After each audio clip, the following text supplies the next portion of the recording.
When we hear about teenage crime, we often think of petty theft or vandalism. But what happens when that line is crossed and a teenager commits one of the most brutal acts imaginable? Today, we're unraveling the tragic and horrifying story of Angela Wrightson, a vulnerable young mother who fell victim to unimaginable violence. She was savagely beaten to death in her home by two teenage girls who not only showed no remorse but even bragged about their actions afterward. This is the shocking and senseless murder that shook an entire nation. Angela Wrightson, a tragic figure. Angela Wrightson, a 39-year-old mother from Hartlepool, England, was known in her community as a kind but deeply vulnerable woman. Angela had faced a lifetime of struggles. She battled with alcoholism and mental health issues, which left her isolated and living in poverty.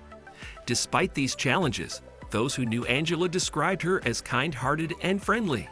Her small home on Stephen Street often became a gathering spot for young people in the area. Sadly, this openness made Angela a frequent target for exploitation and abuse. Some saw her as an easy mark, someone they could mock, taunt, or even take advantage of without consequences. And on December 8, 2014, her willingness to open her door would cost her everything. The teenagers, a deadly pair. The two teenage girls responsible for Angela's murder were 13 and 14 years old at the time of the crime. Due to their young age, their names were not initially released, and they were referred to as Girl A and Girl B in court proceedings. Both girls came from troubled backgrounds. They had histories of family dysfunction, neglect, and frequent run-ins with authorities. They were known for their disruptive behavior, skipping school, and associating with other troubled youth in Hartlepool. However, even their reputations for causing trouble did not hint at the extent of violence they were capable of.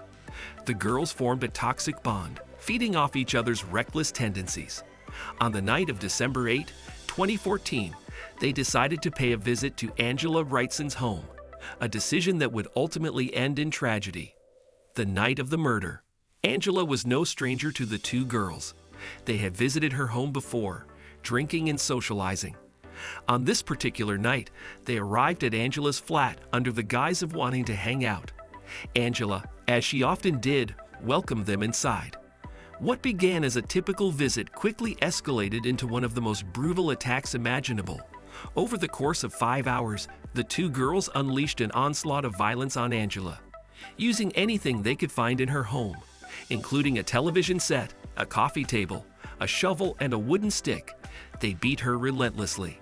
The assault left Angela with over 100 injuries, including broken bones and severe trauma to her head and face. Forensic investigators later described the crime scene as one of the most harrowing they had ever encountered, with blood splattered across the walls and furniture. The shocking use of social media. One of the most chilling aspects of this case was how the teenagers behaved during and after the attack. As Angela lay dying in her own home, the two girls were taking selfies, laughing, and documenting their crime on social media. In one Snapchat photo, the girls posed with Angela in the background, smiling as if they were at a party. They captioned the image, "Nah X, we smashed it."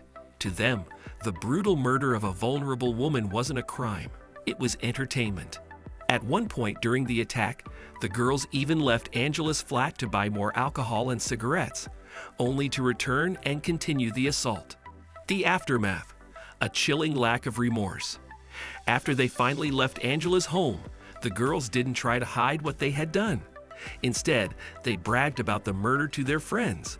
They even called a taxi to take them away from the scene, casually asking the driver to stop at a McDonald's on the way. While Angela's lifeless body remained in her bloodied flat, the girls sat in the fast food restaurant, eating breakfast and laughing as if nothing had happened. It wasn't until the next day that Angela's landlord discovered her body and called the police. The crime scene was so brutal that officers initially struggled to comprehend what had taken place. The investigation and arrest. The investigation into Angela Wrightson's murder moved quickly. Evidence left at the scene, combined with witness statements and the teenagers' own social media activity, led police straight to Girl A and Girl B. When questioned by authorities, the girls initially denied any involvement. However, the overwhelming evidence against them, photos, Snapchat messages, and forensic links to the crime scene made it impossible for them to maintain their innocence. The girls were arrested and charged with Angela's murder. The trial, a nation in shock. The trial of Angela Wrightson's killers began in April 2016. By this time, the public had learned more details about the case, and the outrage was palpable.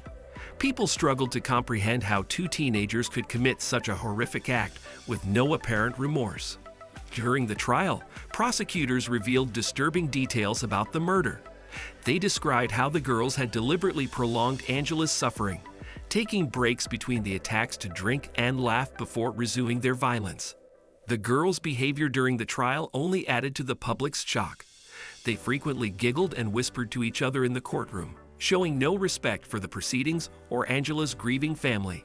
Both girls were eventually convicted of murder. The judge sentenced them to a minimum of 15 years in prison, describing their actions as sadistic and sustained. Public outrage and debate. The murder of Angela Wrightson sparked nationwide outrage. People were horrified not only by the brutality of the crime, but also by the apparent lack of remorse shown by the killers. The case raised serious questions about the effectiveness of social services, the role of social media, and the appropriate punishment for juveniles who commit violent crimes. Many felt that the girls' sentences were too lenient, given the severity of their actions. Angela's family, devastated by their loss, called for stricter penalties for juvenile offenders in cases of extreme violence. The case also highlighted the vulnerability of individuals like Angela, who often fall through the cracks of society. Her tragic death served as a wake-up call for communities to do more to protect those at risk. Psychological insights. Understanding the killers. Criminologists and psychologists who studied the case were disturbed by the girls' behavior.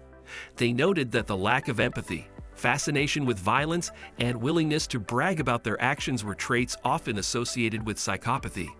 While these traits are rare in teenagers, the case underscored the dangers of untreated behavioral issues and toxic peer relationships. Experts emphasized the need for early intervention to prevent at-risk youth from descending into violence. Angela Wrightson's legacy. For Angela's family and friends, the pain of losing her in such a brutal way will never fade. But her death has not been in vain. It has brought attention to the need for greater support for vulnerable individuals and has sparked conversations about juvenile justice reform. In Hartlepool, community organizations have worked to improve support systems for at-risk youth and adults, hoping to prevent future tragedies like Angela's. The murder of Angela Wrightson is a heartbreaking and horrifying case that defies comprehension. It's a stark reminder of how cruelty and violence can manifest in even the youngest members of society. Angela's story deserves to be remembered, not just as a tale of tragedy, but as a call to action to protect the vulnerable and hold perpetrators accountable for their actions. If you found this story compelling, please like this video, share it, and subscribe to Dark Diaries. Your support helps us continue bringing these stories to light. Thank you for watching, and stay safe.